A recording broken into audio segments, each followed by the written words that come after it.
Welcome to Sustainability in the Air, the world's first podcast dedicated to sustainable aviation. This show is brought to you by Simplifying, which has been helping build trust in travel for over a decade.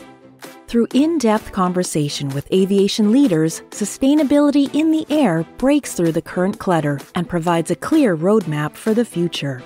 It's about time we embarked on creating a net zero future for the industry, together. This season of the podcast is brought to you by Carbon Click, leaders in managing carbon offsetting programs for top global airlines. Without further ado, here is your host, Shashank Nigam, CEO of Simplifying.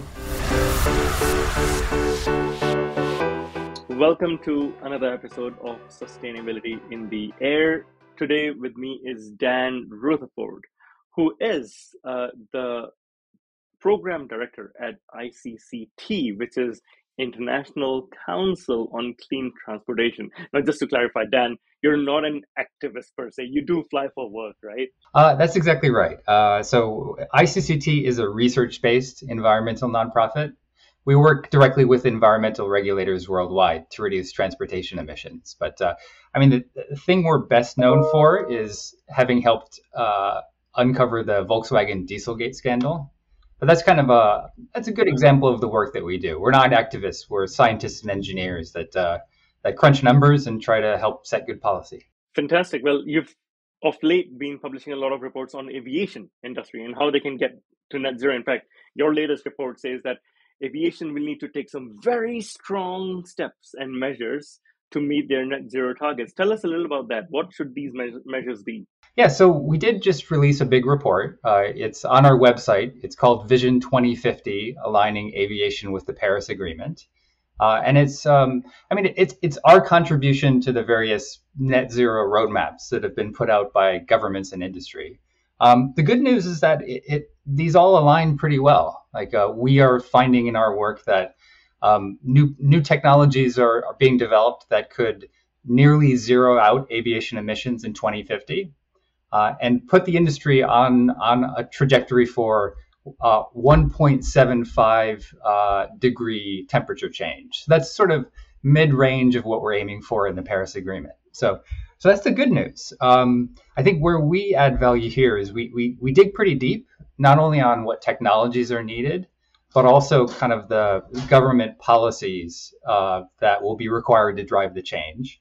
And then also, crucially, when they need to take effect. We're concluding that, this technology transformation is possible, but governments need to peak emissions as soon as 2025, which is, basically recover from COVID and then immediately start to drop greenhouse gas emissions. And furthermore, that we should expect pretty substantial increases in fuel prices in order to drive the type of new fuels and new planes that we need. Those are kind of the headline findings. Are you suggesting a carbon tax be applied to jet fuel? It's one of the possibilities. To dig into this a little bit deeper, we can see a future probably past 2035 where we've scaled up sustainable aviation fuels and potentially scaled up hydrogen, such that a carbon tax of about $250 to $300 per ton of carbon could allow those fuels to be break even. The trick is the transition from now to then, because the cost of these new fuels are everyone quotes, right? Sustainable aviation fuels are 2 to 5 times as expensive as jet fuel. A jet fuel price, a tax itself is not enough to bridge the gap. But what you can do is you can tax the fossil jet fuel and you can use that revenue to subsidize these new demonstration projects and development projects and help bring the fuels down the cost curve. So definitely carbon pricing is part of the answer, but in the short term, we need to think of it more about as a way to generate revenue to support new technologies and less about being the key driver to plug the price gap. That's fair enough. And I appreciate you explaining how a carbon tax will potentially bring down the prices of SAF and other fuels, because the last thing we want is airlines shying away from trying out SAF and others because it's very expensive, and yet being hit by a jet fuel tax, for example. That's double whammy. Nobody wants that. Um, you, of course, have been on record saying, SAF is tough. It's hard to do because of the price premium as well as the supply issues, including food stock going towards SAF. And one of my past interviewees, the CEO of Gevo, completely dismissed it, even got angry at the suggestion that food stocks may be depleted because of SAF. And a lot of people have insisted that, the price premium, the green premium for SAF is coming down very rapidly. Is that the case? Yeah, this is an interesting one. I mean, I don't want to pick on any particular fuel provider, but there is a history here, right? So let's set aside aviation for a second. Let's look at road transport. Like the United States has had this policy called the Renewable Fuel Standard for decades, and it requires basically increasing volumes of corn ethanol and soy biodiesel to be blended into road transport supplies. The theory of that is you would use sort of crop-based biofuels as a way to prime the pump.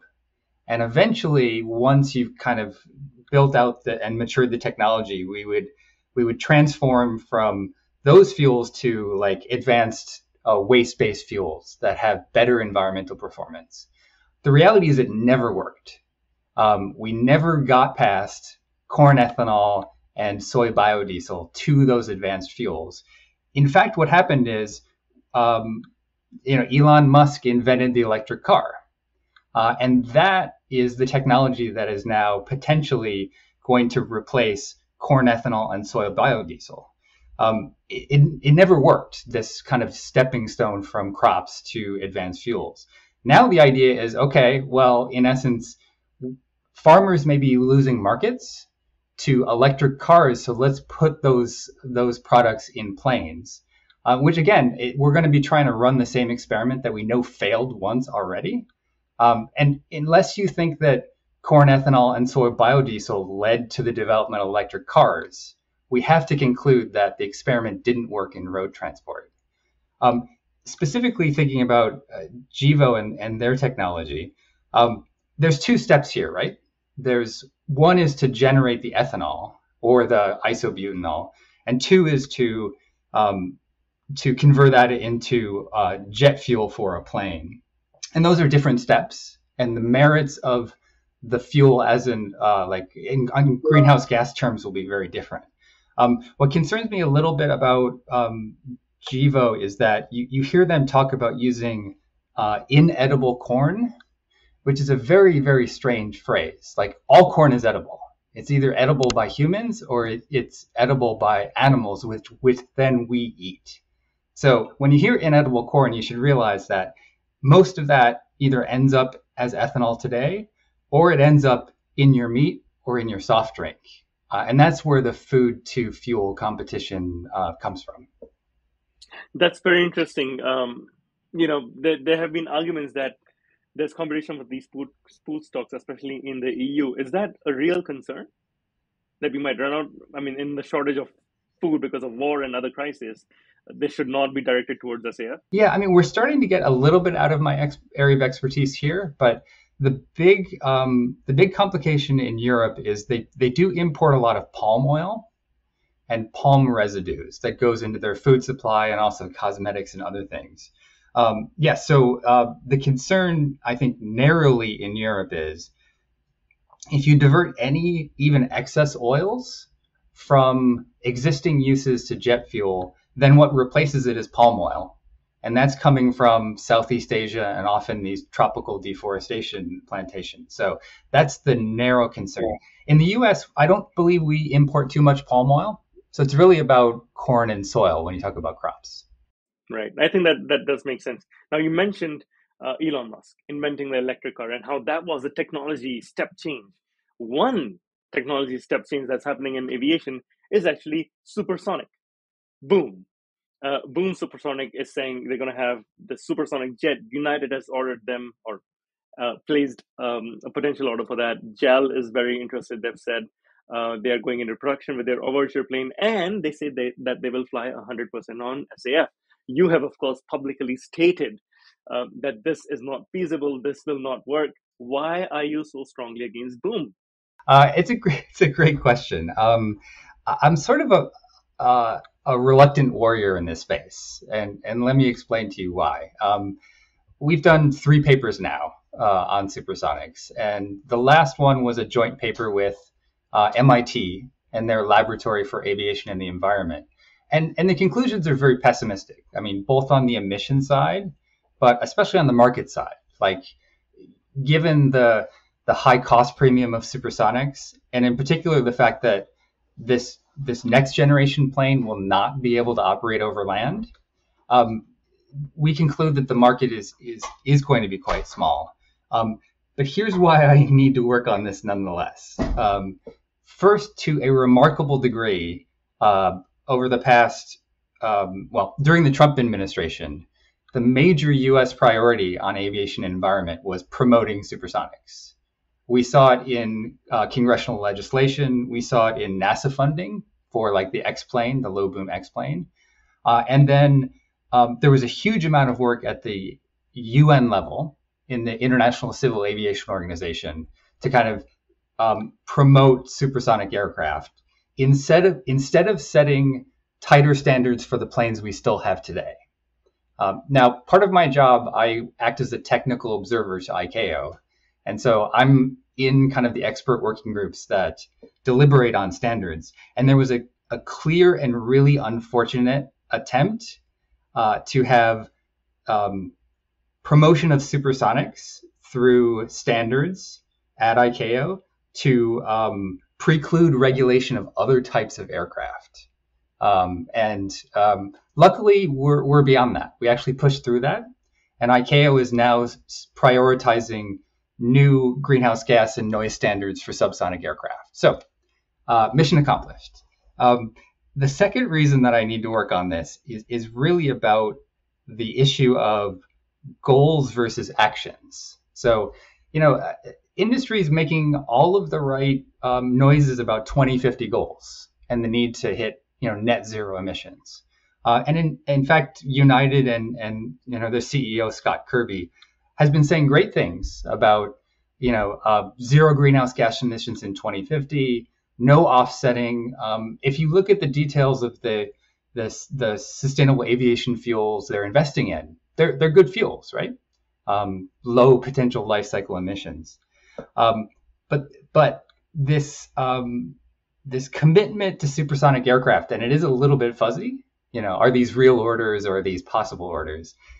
That has the potential to swamp everything else that United is doing on environment. Like the last time I checked, United purchased about 1 million gallons of SAF.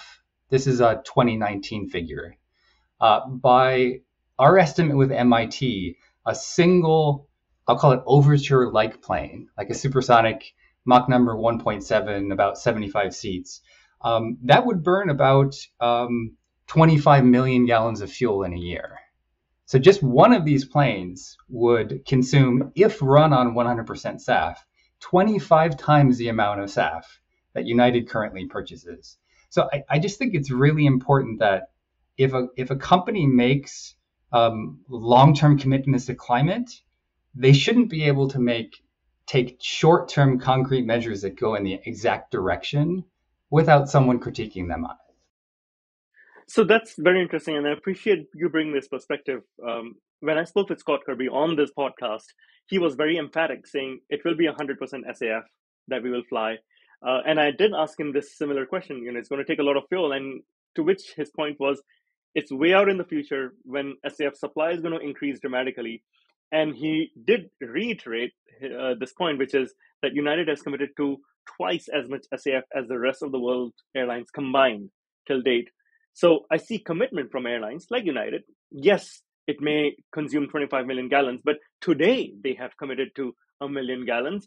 In 10 years from now, when the airplane is operating, I'm guessing and assuming, given the logarithmic growth of SAF, exponential growth, that they will have more SAF by then as well. Is that not right? I've heard this case, in essence, that certain groups, including United, including Boom, think that supersonics will create, they're like they're a way to create a new specific market for sustainable aviation fuels. So let's talk about that. The most recent study that we did with MIT, it's on our website. It was out in January of this year.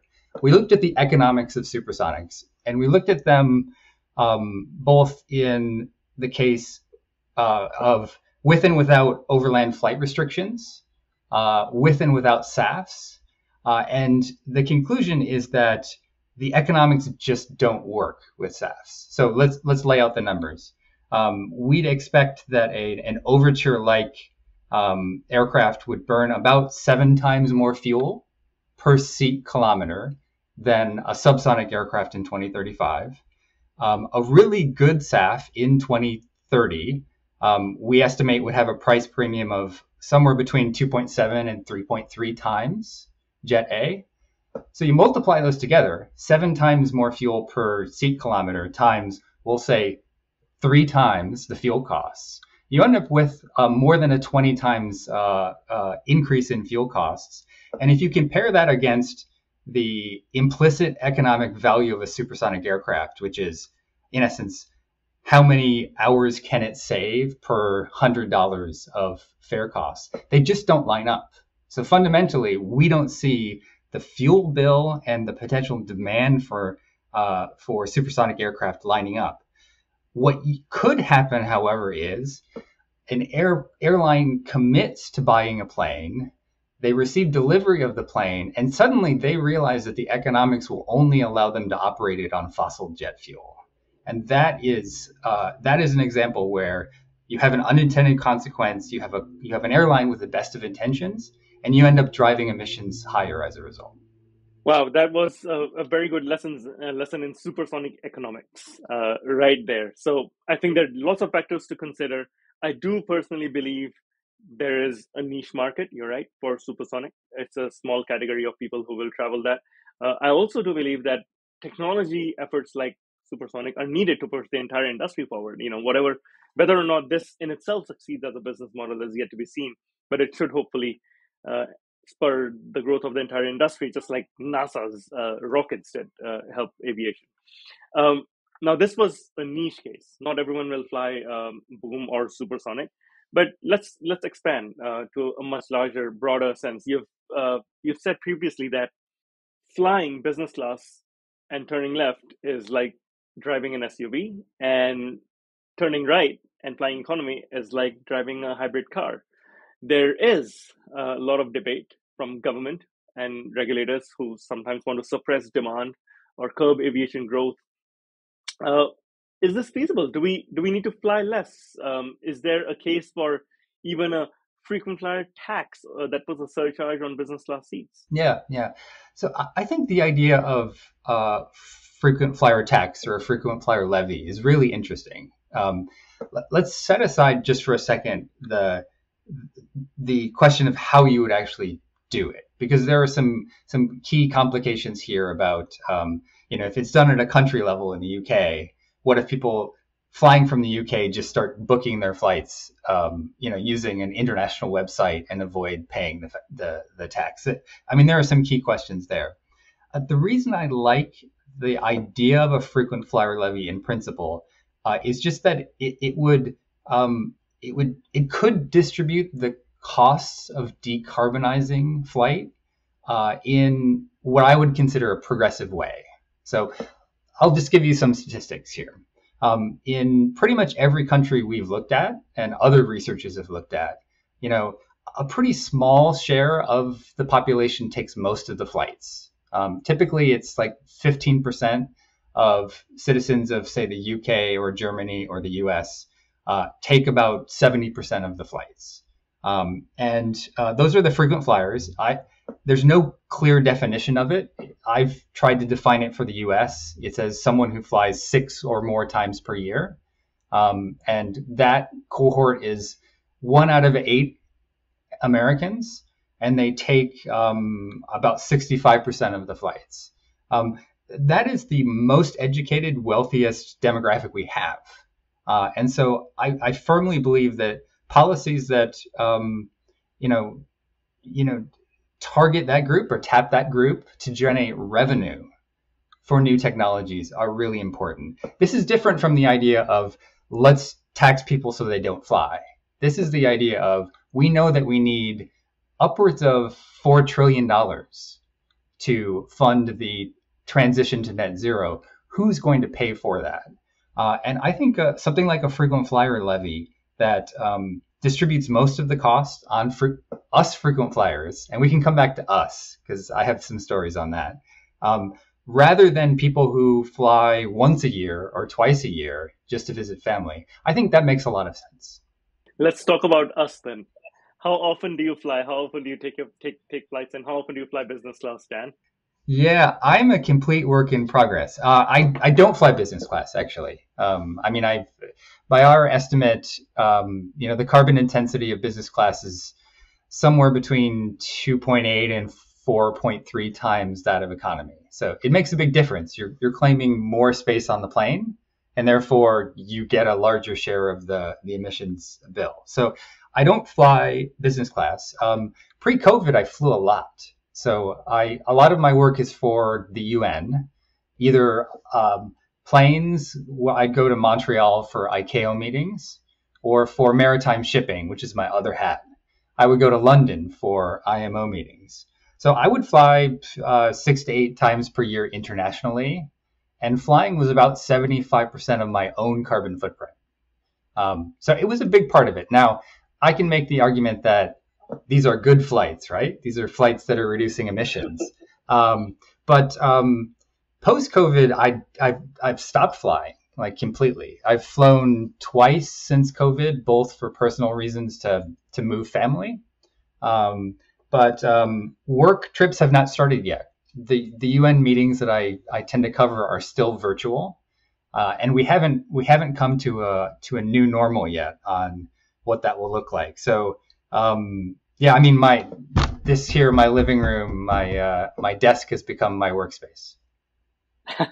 That is very interesting. I remember Dirk Singer, who's our research director at Simplifying, got me to do my own carbon footprint analysis in 2020. That was February 2020. So I did it for the entire year of 2019. And my carbon footprint was that of 2 Qataris. So 2x, I think it was 82 tons or something like that. It was crazy, some crazy amount. I was like, what is happening? And Qatar is a big number too. Are you from Qatar, or is that okay? No. Okay.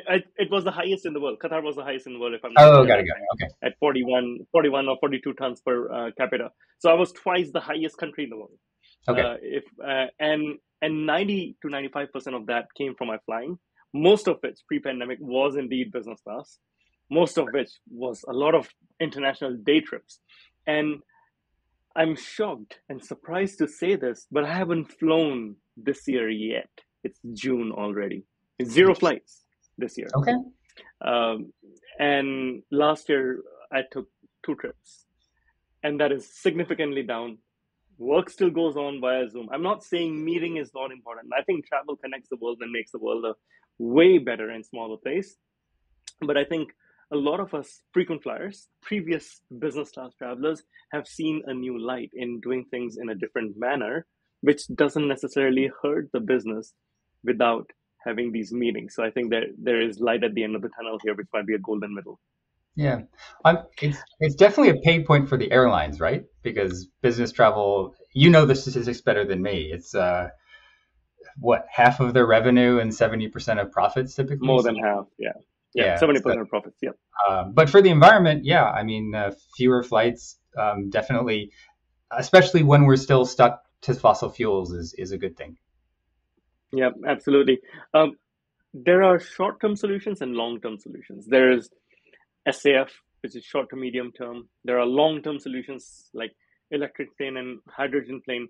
What do you see is the most promising? Do we have a silver bullet here that can take aviation? And, do we have a Tesla in aviation? We don't have a Tesla in aviation. I think we do have a good menu of options that are being developed, and they will roll out in sort of the short, medium, and long terms. I mean, the report we just released yesterday, it's broadly consistent with what you've seen from industry and from government. So sustainable aviation fuels is the largest chunk of mitigation if airlines do meet net zero by mid-century. And we do have to say if, because it's possible that they won't. It's possible that fossil jet fuel will remain too cheap and SAFs will not scale. That's a possible future. But if net zero is the target, then SAFs would be about 60% of the overall mitigation, the emissions reductions.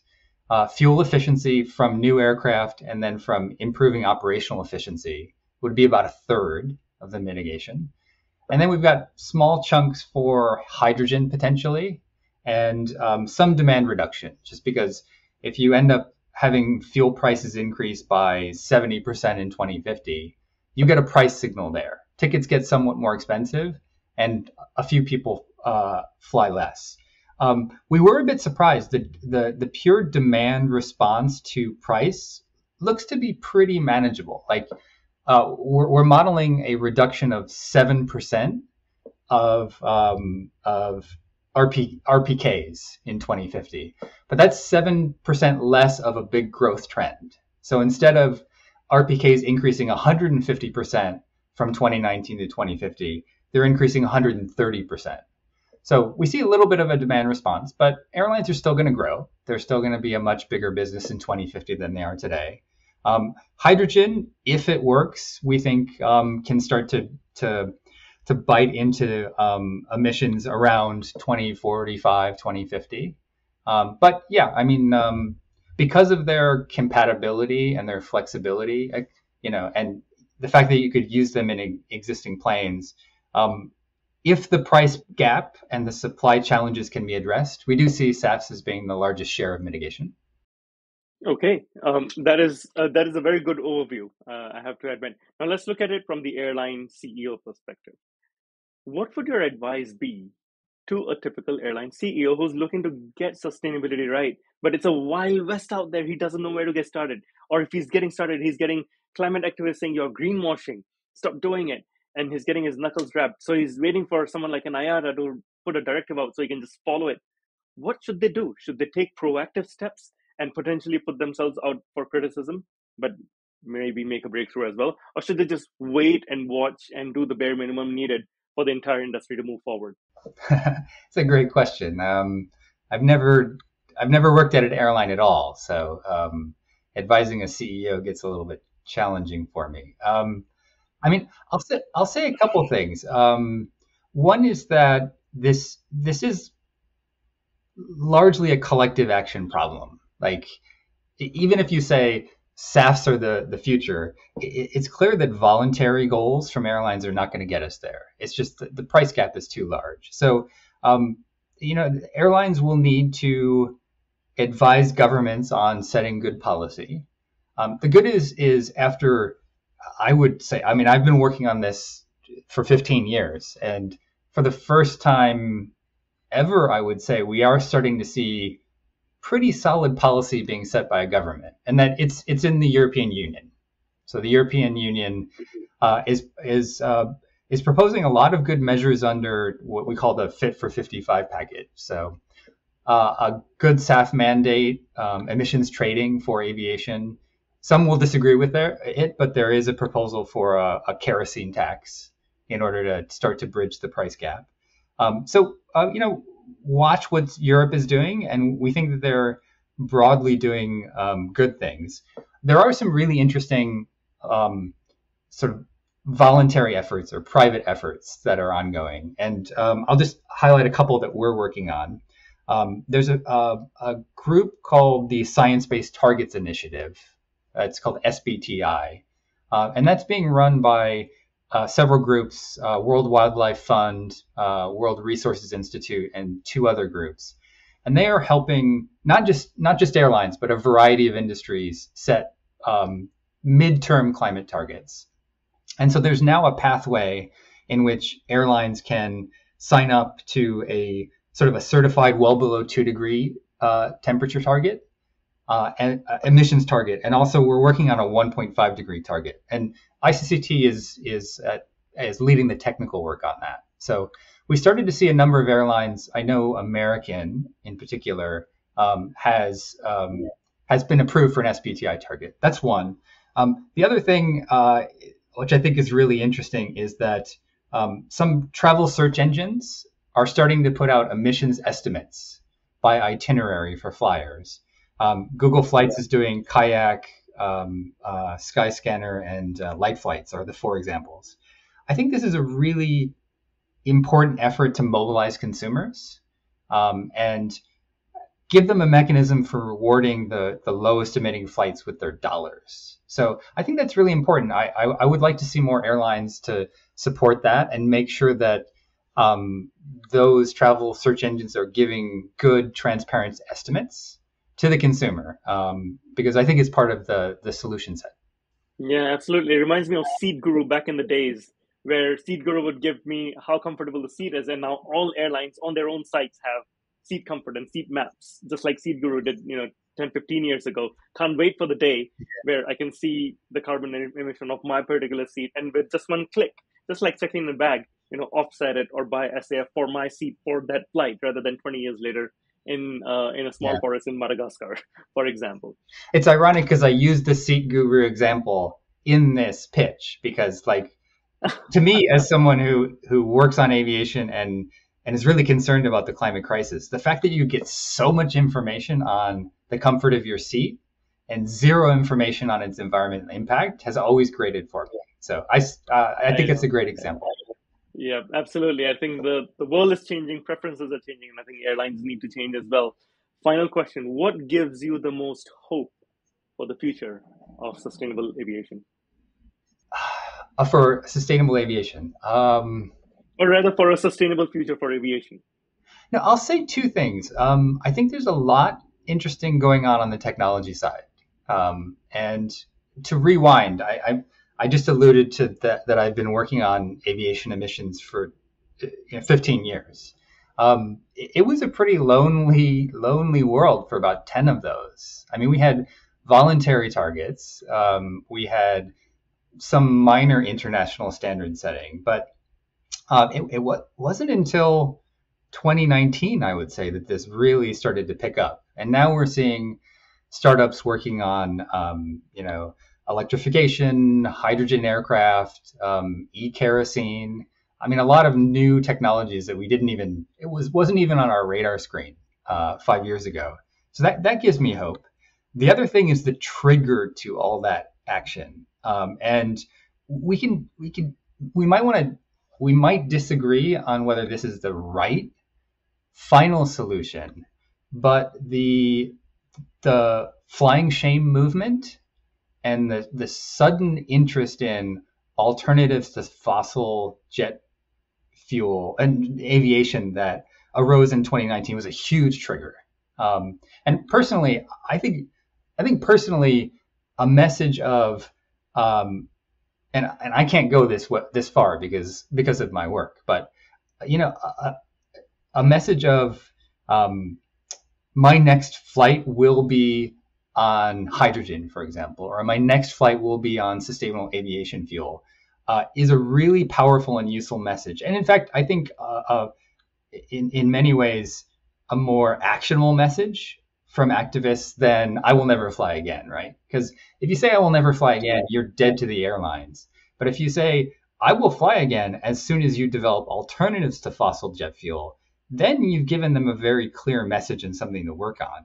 So I just wanted to highlight that Greta Thunberg and the flying shame movement has been hugely important in all this. And those two things, the technologies that are on board, and then fundamentally the new activism we're seeing around aviation and climate, I think that's a great combination and does give me hope.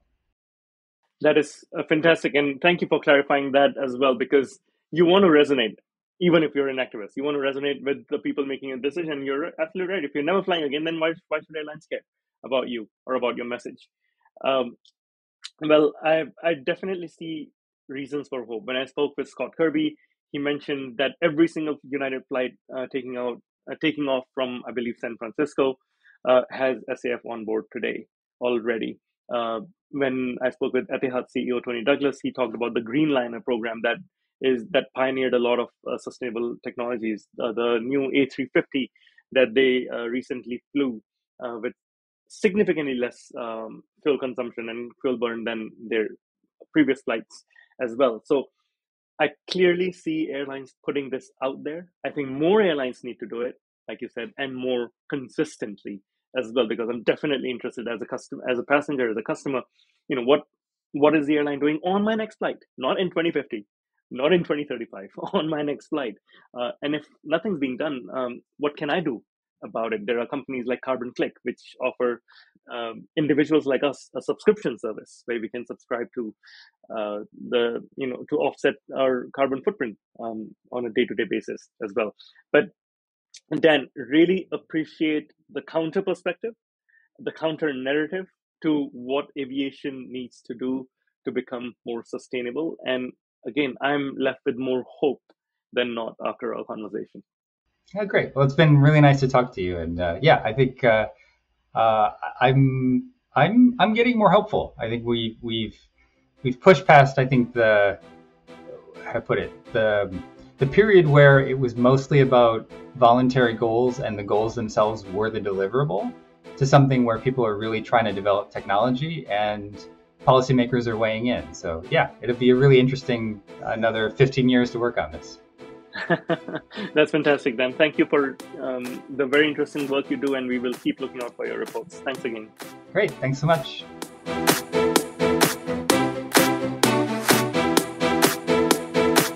Thank you for listening to this episode of Sustainability in the Air, the world's first podcast dedicated to sustainable aviation. We hope you liked it and will share it with your network. Please also leave us a review. Awareness is the key to a green future. Your support will help our insights on sustainable aviation reach a wider audience. In addition, for every single listen of this podcast, we will plant a tree. And for every single review, we will plant 50 trees. You can also write to us at podcast@simpliflying.com. And for more content on sustainable aviation, please visit our website, simpliflying.com, and join the movement.